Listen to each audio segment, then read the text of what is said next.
rough.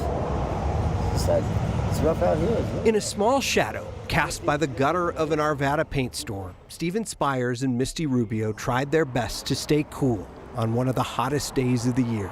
A tough journey being out here in Colorado and no one's supporting me. Both will tell you they're not alone out here.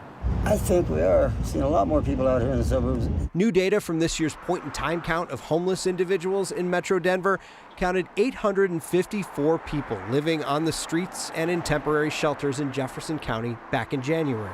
An explosive increase from last year, when that count found only 493. I think my takeaway is we see it.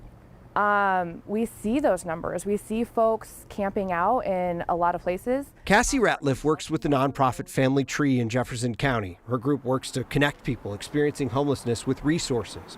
Jefferson County's 2023 count saw a 152% increase of people living unsheltered compared to last year. Our unsheltered number rose drastically.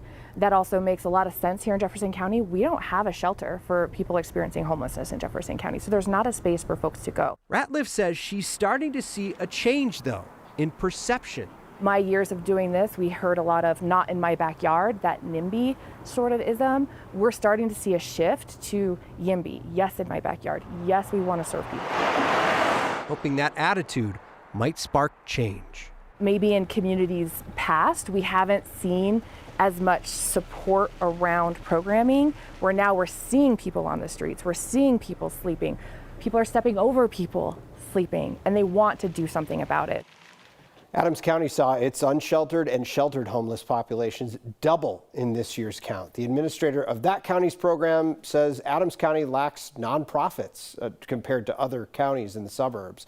Both she and Ratliff told me part of the reason the numbers are going up is because we're getting a lot better at approaching and counting folks, which is good because now, along with that data, they're actually hearing people's stories, which is so important to try to figure out a solution to this problem. Steve, we're about to talk about Denver, but when you think of the suburbs and the city, it's all linked, really. It is all linked, although I will point out that a lot of people that you talk to on the streets in the suburbs are from that area. They find a lot of people who are homeless tend to be homeless in their own community because it's somewhere that's familiar to them. All right, Steve, thanks.